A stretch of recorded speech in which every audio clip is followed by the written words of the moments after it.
Selamat berjumpa kembali dalam Renat Audio Sahabat Seperjalanan. Hari ini adalah hari Selasa 8 April 2025. Tema renungan saat teduh kita dengan judul Timbangan Itu Adil. Firman Tuhan terlebih dalam Roma pasal 2 ayat yang pertama sampai dengan kedua. Karena itu, hai manusia, siapapun juga engkau yang menghakimi orang lain, engkau sendiri tidak bebas dari salah. Sebab dalam menghakimi orang lain, engkau menghakimi dirimu sendiri. Karena engkau yang menghakimi orang lain melakukan hal-hal yang sama. Tetapi kita tahu bahwa hukuman Allah berlangsung secara jujur atas mereka yang berbuat demikian. Mari kita berdoa. Bapa di dalam surga, biarlah kami menjadi orang yang bijaksana tatkala kami menilai orang lain, seyogianya kami belajar menilai diri kami sendiri terlebih dahulu. Dalam nama Tuhan Yesus kami berdoa, amin.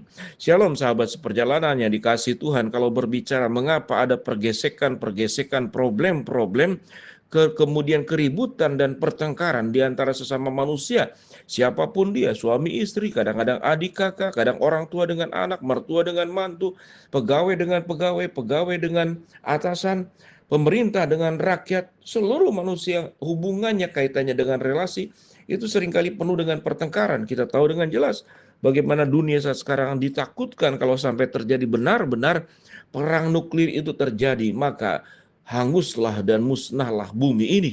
Kalau semua senjata yang muktahir, kecerdasan Tuhan yang sudah diberikan kepada manusia, membuat banyak aspek penemuan karya-karya, tetapi digunakan buat kejahatan, begitu sangat menakutkan. Apa yang firman Tuhan katakan? Karena itu, hai manusia, siapapun juga engkau yang menghakimi orang lain, engkau sendiri tidak bebas dari salah. Sebab dalam menghakimi orang lain, engkau menghakimi dirimu sendiri. Karena engkau yang menghakimi orang lain melakukan hal-hal yang sama. Kalau kita tidak suka dengan orang yang suka marah-marah, kemudian kita memarahi orang yang suka marah-marah, maka siogianya kita sedang berbuat kejahatan yang sama. Ada orang yang kemudian anggota keluarga dibunuh oleh perampok, kemudian perampok itu dicari oleh orang bersangkutan, kebetulan dia punya senjata. Dia tidak memproses hukum, dia cari dan membunuh dengan cara yang sama. Maka siogianya bukankah itu tindakan yang sama, dosa yang sama, hanya siapa yang lebih dahulu dan siapa yang membalas. Sementara Tuhan, konsep tentang membalas adalah sesuatu yang diserahkan sepenuhnya kepada Allah. Apa yang firman Tuhan katakan? Pembalasan itu adalah hakku. Bagian kita adalah menyerahkan. Kalau kita sudah melakukan apa yang baik, maka Tuhan yang akan menjadi pembela kita. Tuhan yang akan menolong kita. Bukankah dalam sejarah Alkitab kita melihat bagaimana Tuhan menolong dan mengangkat orang-orang yang Tuhan angkat, yang tertindas itu dibela oleh Allah. Bangsa Israel yang keluar dari Mesir, bagaimana Daud bisa mengalahkan Goliat. Itu semua terjadi. Sodom dan Gomora berbuat kejahatan, berbuat dosa. Ada pembelaan Allah yang terjadi. Dan hukuman Allah adalah hukuman yang jauh lebih menakutkan. Kita kembali berbicara tentang timbangan itu adil. Kalau timbangannya itu tidak kemudian disalahgunakan dan sifatnya sama, maka apapun benda yang disimpan di sana, apapun bentuknya, timbangannya sama. Kalau 1 kilo, semuanya 1 kilo. Maka timbangan berbicara tentang kebenaran. Kalau kita melihat apa yang dikatakan dalam Alkitab, Allah itu mempertimbangkan orang yang jahat, orang yang baik. Allah itu melihat, Allah itu tidak buta, Allah itu tidak tertidur dan tidak terlelap. Tindakannya itu akan nyata. Berbicara tentang menghakimi adalah sebuah kebiasaan manusia yang suka menilai orang lain. Menghakimi orang lain berarti menyatakan orang lain itu sebagai sesuatu yang sangat buruk, baik tindakan, sikap, dan perbuatannya. Sementara kita kemudian lupa bahwa seringkali sesuatu yang kita anggap buruk bukanlah buruk, tapi karena tidak suka, karena menyinggung kita, karena bersangkut paut dengan keserakahan kita, lalu kita memfitnah orang lain. Pertengkaran-pertengkaran terjadi biasanya karena ada orang yang lebih baik dari kita, atau orang lebih unggul dari kita, lebih cerdas dari kita, lebih kaya dari kita. Kita cenderung tidak suka, iri hati. Lalu kita melakukan mengfitnah, kita menilai, kita menghakimi. Kita menghakimi kalau orang kaya itu pelit, orang kaya juga menghakimi orang miskin itu malas. Kita menghakimi mungkin para penguasa negara ini sebagai diktator, tetapi kemudian penguasa pun, mereka pemerintah melihat masyarakat juga yang hidup seenaknya dan semaunya, dipusingkan dengan buang sampah sembarangan ke sungai, sampai sungai kemudian banjir. Setelah banjir yang disalahkan juga pemerintah.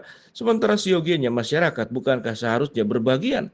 Apalagi kemudian yang namanya sungai itu dekat dengan rumahnya. maka tindakan-tindakan segera bisa dilakukan secara gotong royong.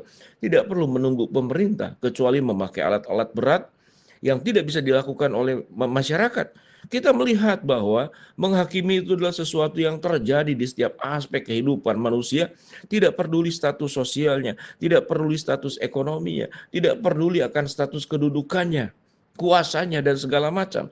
Sesungguhnya tindakan-tindakan untuk tidak menghakimi itu adalah hak setiap orang yang bisa dilakukan. Sementara menghakimi orang lain itu adalah bagian daripada haknya Allah, tugasnya Allah. Mari kita baca kepada ayat yang berikut. Dan engkau, ayat 2-3 dikatakan, hai manusia, engkau menghakimi mereka yang berbuat demikian, sedangkan engkau sendiri melakukannya juga. Adakah engkau sangka bahwa engkau akan luput dari hukuman Allah?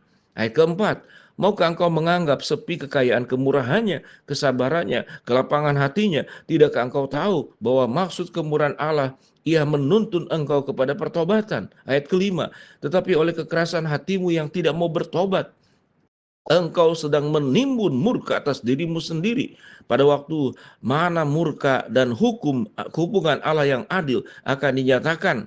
Ayat 8, ia akan membalas setiap orang menurut perbuatannya. Ayat ke-7, yaitu hidup kekal kepada mereka yang dengan tekun berbuat baik, mencari kemuliaan, kehormatan, dan ketidakbinasaan. Hidup adalah sebuah pilihan. Apakah kita akan menjadi orang yang terus mengurusi hidup orang lain, mengfitnah, menghakimi, bahkan kemudian melakukan berbagai macam tindakan supaya orang lain menjadi buruk dengan kalimat dan ucapan-ucapan kita, lalu menganggap diri kita sebagai diri yang baik. Dalam sebuah pepatah Tionghoa mengatakan, emas murni tidak pernah takut oleh api. Kalau kemudian memang tidak murni, maka dia akan hangus oleh api. Kalau kita berbicara tentang murka Allah itu seperti api yang menghanguskan, yang akan menghanguskan kita. Biarlah kita menjadi orang-orang yang adil, karena timbangan itu adil. Timbangan akan menimbang semua sesuai dengan berat jenisnya masing-masing. Biarlah kita belajar sebelum kita menghakimi orang lain. Kita lihat apakah kita menjadi lebih baik daripada orang bersangkutan. Sebelum kita membahas kekurangan dan dosa orang lain, apakah kita menjadi lebih baik dari orang yang bersangkutan? Sekalipun lebih baik, tidak punya hak kita untuk mengurusi dosa-dosa orang lain. Karena dosa itu berhadapan dengan Tuhan yang kudus. Manusia yang berdosa lalu menyebut orang lain berdosa, ini sama dengan orang yang mengolok-olok, orang yang berada dalam kubangan lumpur, sementara kita sendiri berada dalam kubangan yang sama. Itulah sifat manusia. Biarlah keburukan-keburukan di dalam diri kita tinggalkan, dan biarlah seperti pada ayat firman Tuhan yang dikatakan pada ayat yang ke-7, yaitu hidup yang kekal kepada mereka yang tekun berbuat baik, mencari kemuliaan, kehormatan, dan ketidakbinasaan. Bila kita menjadi orang yang berbuat baik dengan tekun, mencari kemuliaan, mencari kehormatan, dan bukan mencari yang ketidakbinasaan yang ada pada ayat yang ke-7. Tuhan akan menolong kita.